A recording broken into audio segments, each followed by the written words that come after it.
हाँ तो प्यारे बच्चों, कैसे हैं आप लोग। उम्मीद करते हैं कि बहुत अच्छे से होंगे और अपने पढ़ाई को एकदम बेहतरीन तरीका से कर रहे होंगे। तो आज के क्लास में बाबू हम लोग क्लास 10th का जो बच्चा 2025 में एग्जाम देने वाले हैं उन लोगों के लिए 50 इंपॉर्टेंट ऑब्जेक्टिव क्वेश्चन जो हिंदी से रहेंगे आज आप लोगों को कराने वाले हैं, है कि नहीं। यानी कि बिहार मैट्रिक परीक्षा 2025 हिंदी 15 मोस्ट इंपॉर्टेंट ऑब्जेक्टिव। ठीक है, पेपर नंबर हम लोगों का 3 होगा। पेपर नंबर पहला और दूसरा आप लोग नहीं देखे हुए हैं तो आप लोग प्ले लिस्ट में जाइए और प्ले लिस्ट में वीडियो डाला गया है, आप लोग वहां से देख सकते हैं। पेपर में एकदम यहीं से आएगा, एक एक प्रश्न काफी ज्यादा इंपॉर्टेंट है। ठीक है, तो चलिए बाबू आज के क्लास हम लोग स्टार्ट करते हैं और सबसे पहला नंबर प्रश्न की तरफ हम लोग देखते हैं कि सबसे पहला नंबर प्रश्न क्या कह रहा है।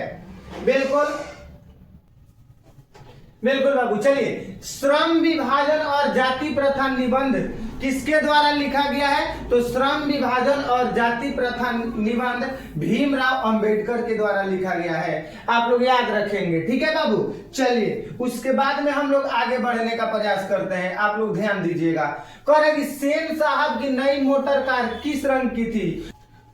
तो बाबू सेन साहब की नई मोटर कार थी वो लाल रंग की थी, जो कि ऑप्शन नंबर क्या हो जाएगा?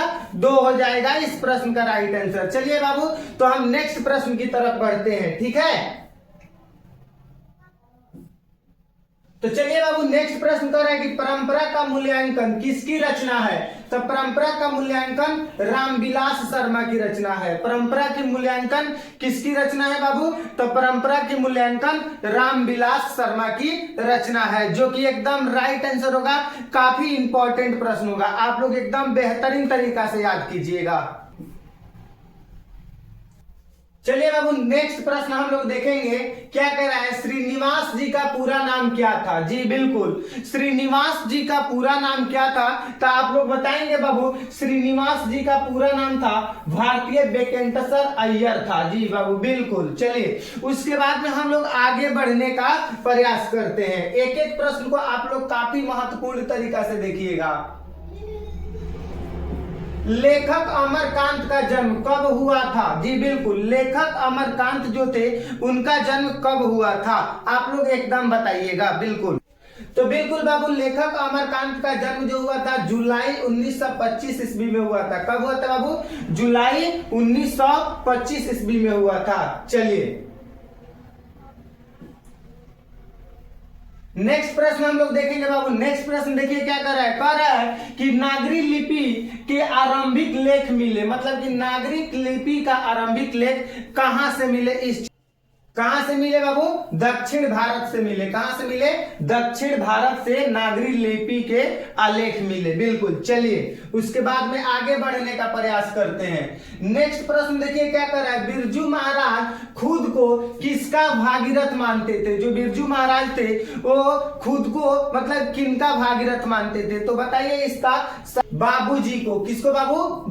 बाबूजी को। बिल्कुल, चलिए उसके बाद में आगे बढ़ने का प्रयास करते हैं, ध्यान दीजिएगा। कह रहा है उगते हुए सूरज किसे कहा जाता है? मतलब कि उगते हुए सूरज किसे कहा जाता है? आप लोग किनको कहा जाता है बाबू? तो जापान को कहा जाता है। किनको कहा जाता है? जापान को कहा जाता है। ठीक है, चलिए आगे देखने का प्रयास करते हैं। नेक्स्ट प्रश्न देखने का प्रयास करते हैं बाबू। आप लोग एक एक प्रश्न को काफी अच्छे तरीके से। भारत सौभाग्य किसका प्रसिद्ध नाटक है? मतलब कि भारत सौभाग्य नामक एक नाटक है, जो किनका प्रसिद्ध नाटक है आप लोग बता देंगे। किनका है बाबू? तो प्रेमघन का है। किनका है?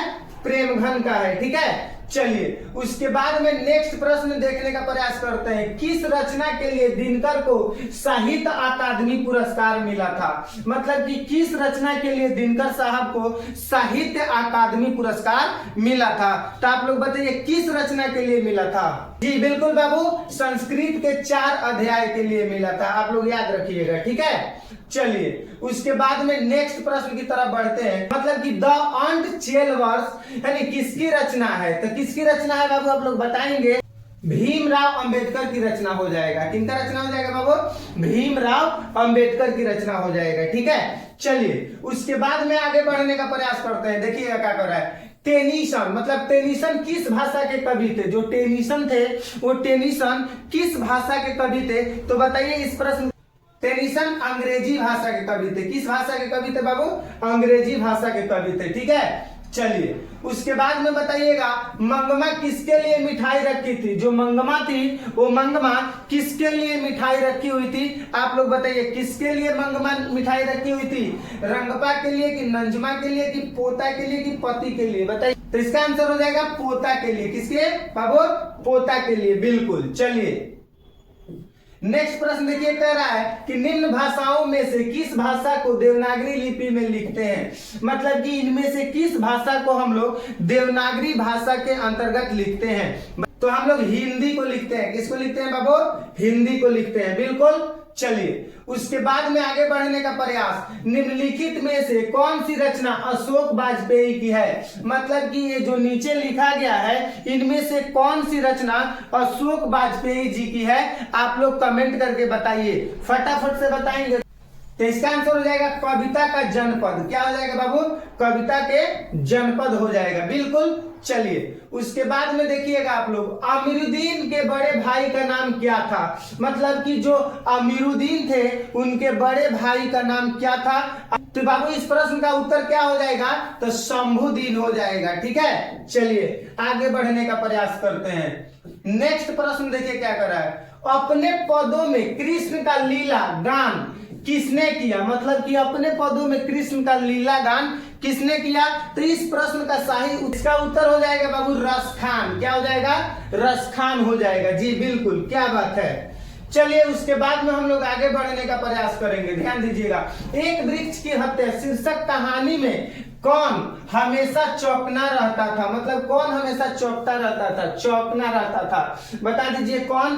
कवि, पिताजी, वृक्ष और दादाजी। बता दीजिए क्यों? तो वृक्ष हो जाएगा। क्या हो जाएगा? वृक्ष हो जाएगा, जो कि एकदम बिल्कुल राइट आंसर होगा। ठीक है, चलिए उसके बाद में बताइए, दही वाली मंगमा शीर्षक कहानी किस कहानी के संभार से ली गई है? दही वाली मंगमा शीर्षक कहानी किस कहानी के संभार से ली गई है? तो बताइए इस प्रश्न का सही उत्तर इनमें से कौन होगा? तो इस प्रश्न का सही उत्तर हो जाएगा बाबू कन्नड़ कहानी से। क्या हो जाएगा? कन्नड़ कहानी से हो जाएगा। ठीक है, चलिए उसके बाद में हम लोग आगे बढ़ते हैं। भारत में सौभाग्य किसकी प्रसिद्ध नाटक है? मतलब कि भारत में सौभाग्य किसकी प्रसिद्ध नाटक है? काफी इंपॉर्टेंट प्रश्न है बाबू। तो किसका हो जाएगा बाबू? प्रेमघन साहब का हो जाएगा, बिल्कुल।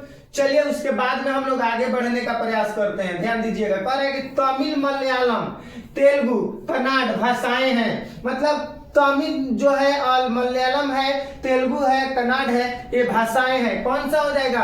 उत्तर भारत की भाषाएं हैं कि पश्चिम भारत की भाषाएं हैं कि पूर्वी भारत की भाषाएं हैं कि दक्षिण? इस प्रश्न का उत्तर दक्षिण भारत की। किसका हो जाएगा बाबू? दक्षिण भारत की हो जाएगा। ठीक है, चलिए नेक्स्ट प्रश्न, मानव मुक्ति के पुरोधा किसे कहा गया है? मतलब कि मानव मुक्ति के पुरोधा किनको कहा गया है? तो इसका उत्तर क्या हो जाएगा? भीमराव अंबेडकर हो जाएंगे। यानी कि भीमराव अंबेडकर को मानव मुक्ति के पुरोधा कहा गया है। आप लोग बेहतरीन तरीका से याद रखिएगा बाबू। चलिए उसके बाद में हम लोग आगे बढ़ने का प्रयास करते हैं बाबू। बताइएगा मंगमा मिठाई किसके लिए ले जा रही थी? तो मंगमा जो थी अपने मिठाई किसके लिए ले जा रही थी बाबू? पोता के लिए ले जा रही थी। किसके लिए ले जा रही थी बाबू? पोता के लिए ले जा रही थी, बिल्कुल। चलिए उसके बाद में आगे बढ़ने का प्रयास, रामधारी सिंह दिनकर कहाँ के रहने वाले थे? यानी कि जो रामधारी सिंह दिनकर थे वो रामधारी सिंह दिनकर कहाँ के रहने वाले थे? आप लोग बताइएगा, उत्तर प्रदेश के थे कि मध्य प्रदेश के थे कि राजस्थान के कि बिहार के? तो रामधारी सिंह दिनकर जो थे वो बिहार के रहने वाले थे। कहाँ के रहने वाले थे बाबू? बिहार के रहने वाले थे, बिल्कुल। चलिए उसके बाद में हम लोग आगे बढ़ने का प्रयास करेंगे कि लेखक अमरकांत ने हाई स्कूल की शिक्षा कहां से प्राप्त की? यानी कि जो लेखक अमरकांत थे उन्होंने हाई स्कूल की शिक्षा किस स्थान से, मतलब किस जगह से हाई स्कूल की शिक्षा प्राप्त की? बलिया से हो जाएगा बाबू। कहां से की थी? बलिया से। नेक्स्ट देखिए कह रहा है कि आशा दीवार किस कवि की रचना है? मतलब कि आशा दीवार किस कवि की रचना है? आप लोग फटाफट से कमेंट करके बताइए। तो किस कवि की रचना है बाबू? तो गुरु नानक की रचना है। किसकी रचना है? गुरु नानक की रचना है। आप लोग याद रखिएगा। देखिए बाबू, आगे बढ़ने का प्रयास करते हैं कि मंगू की बड़ी बहन का नाम क्या था? जो मंगू थी उसकी बड़ी बहन का नाम क्या था? तो आप लोग बताइए, मनु था कि कुसुम था कि मिनी? कामू था। क्या था बाबू? कामू था, बिल्कुल। उसके बाद में आगे बढ़ने का प्रयास करते हैं बाबू, ध्यान दीजिए। रसखान की कृति है, मतलब इनकी जो कृति है प्रेम वाटिका है। कौन है बाबू? प्रेम वाटिका है। आप लोग याद रखेंगे बिल्कुल बढ़िया तरीका से। नेक्स्ट कह रहा है कि नागरी लिपि शीर्षक निबंध के रचनाकार कौन है? मतलब कि नागरी लिपि शीर्षक निबंध के रचनाकार हैं। क्या हो जाएगा बाबू बताइए? गुणाकर मूल्य होगा कि रामचंद्र शुक्ल होगा कि डॉक्टर भोला तिवारी होगा कि बाबू राम सक्सेना होगा? तो इसका उत्तर गुणाकर मूल्य हो जाएंगे। आप लोग याद रखिएगा बिल्कुल। नेक्स्ट प्रश्न देखिए क्या कह रहा है। हिंदी भाषा में वचन कितने प्रकार के होते हैं? मतलब कि हिंदी भाषा में वचन कितने प्रकार के होते हैं? आप तो हिंदी भाषा में वचन 2 प्रकार के होते हैं। कितने प्रकार के होते हैं? 2 प्रकार के होते हैं। नेक्स्ट प्रश्न का, रोन नदी के किनारे बसे शहर का नाम? जी बिल्कुल, रोन नदी के किनारे बसे शहर का नाम बताना है आप लोगों को। बता दीजिए कि रोन नदी के किनारे कौन सा शहर बसा हुआ है? कौन सा बाबू? तो अविन्यो हो जाएगा। क्या हो जाएगा? अविन्यो हो जाएगा, बिल्कुल। चलिए उसके बाद में आगे बढ़ने का प्रयास। अज्ञेय का जन्म कब हुआ था? मतलब जो अज्ञेय जी थे, अज्ञेय जी का जन्म कब हुआ था? आप लोग बाबू एक एक प्रश्न का उत्तर बताइए एकदम बेहतरीन तरीका से कि अज्ञेय जी का जन्म कब हुआ था। तो अज्ञेय जी का जन्म 7 मार्च 1911 ईस्वी में हुआ था। ठीक है बाबू। चलिए उसके बाद में बताइएगा कि काशी किसकी पाठशाला है? जो है बाबू संस्कृति की पाठशाला है। आप लोग याद रखिएगा बिल्कुल। चलिए आगे बढ़ने का प्रयास। मीनाक्षी मंदिर कहाँ है? Very very important, very very important. बताइएगा बाबू कि मीनाक्षी मंदिर जो है वो मीनाक्षी मंदिर कहाँ है? तो लौट कर आऊंगा फिर पाठ की विदा है। तो क्या है? तो कविता है। आप लोग याद रखिएगा। आगे बढ़ने का प्रयास करते हैं। देखिएगा भाई, विशेषण के भेद होते हैं। विशेषण के कुल कितने भेद होते हैं बताइए? तो विशेषण के कुल कितने भेद होते हैं बाबू? तो विशेषण के कुल 4 भेद होते हैं। ठीक है। चलिए नेक्स्ट प्रश्न बताइएगा मेरे दोस्त। कुंवर नारायण रचित पाठ है, मतलब कि कुंवर नारायण के द्वारा इनमें से कौन रचित पाठ है? तो कुंवर नारायण के द्वारा रचित पाठ जो है एक वृक्ष की हत्या है। कौन है बाबू? एक वृक्ष की हत्या है। ठीक है। चलिए उसके बाद में आगे बढ़ने का प्रयास करेंगे। नाना काका यानी कि नाना काना, नाना काना ध्यान रखिएगा, नाना काना साहब का संबंध है। मतलब कि नाना काना साहब का संबंध किससे है? तो गुरु नानक से है। किससे है? गुरु नानक से है, बिल्कुल। नेक्स्ट प्रश्न देखेंगे मेरे दोस्त। अमरकांत का जन्म किस ईस्वी में हुआ था? मतलब कि इनमें से किस ईस्वी में अमरकांत जी का जन्म हुआ? तो 1925 ईस्वी हो जाएगा। कितना हो जाएगा बाबू? 1925 ईस्वी हो जाएगा। ठीक है। चलिए नेक्स्ट प्रश्न देखेंगे मेरे दोस्त। भाववाचक संज्ञा का उदाहरण है। क्या है भाववाचक संज्ञा का उदाहरण? तो भाववाचक संज्ञा का उदाहरण हो जाएगा आपका बचपन। क्या हो जाएगा बाबू? बचपन हो जाएगा। ठीक है। आप लोग याद रखिएगा बिल्कुल। बहुत इंपॉर्टेंट प्रश्न करवा रहे हैं बाबू, आप लोग ध्यान में रखिएगा। किस नदी के बांध के नीचे लक्ष्मी का घर था? बताइए, मतलब कहानी में किस नदी के बांध के नीचे लक्ष्मी का घर था? कौन हो जाएगा? देवी हो जाएगा। आप लोग याद रखिएगा बिल्कुल। आगे बढ़ने का प्रयास करते हैं। देखिए मेरे दोस्त, कर जीत जीत जीत में निरखत हूँ पाठ के केंद्र में है। क्या है पाठ? क्या है बाबू? तो बिरजू महाराज। क्या है बाबू? बिरजू महाराज। आप लोग याद रखेंगे मेरे दोस्त। चलिए आगे बढ़ने का प्रयास। लौट कर आऊंगा फिर पाठ के लेखक हैं। बताइए, लौट कर आऊंगा फिर पाठ के लेखक हैं कौन? तो इसका उत्तर हो जाएगा बाबू जीवनानंद दास। इसका उत्तर क्या हो जाएगा? जीवनानंद दास हो जाएगा। आप लोग याद रखिएगा। आगे बढ़ने का प्रयास करते हैं मेरे दोस्त। करे मछली कहानी के लेखक हैं। मतलब कि मछली कहानी के लेखक कौन है? तो बिल्कुल बाबू इस प्रश्न का उत्तर हो जाएगा विनोद कुमार शुक्ला, है कि नहीं। चलिए आगे प्रश्न देखते हैं, आप लोग ध्यान दीजिएगा।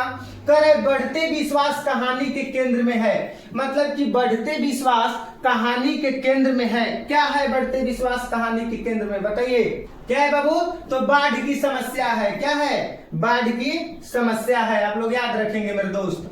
नेक्स्ट प्रश्न देखेंगे, बहादुर पर कितने रुपए का चोरी का इल्जाम लगा था, मतलब कि बहादुर पर कितने रुपए का मतलब कि चोरी का इल्जाम लगा था, आप लोग बताएंगे कितने रुपए का बाबू, बताइए। 11 रुपए का लगा था। कितने रुपए का लगा था मेरे दोस्त, 11 रुपए का चोरी का इल्जाम लगा था। किस पे लगा था, तो बहादुर पे लगा था।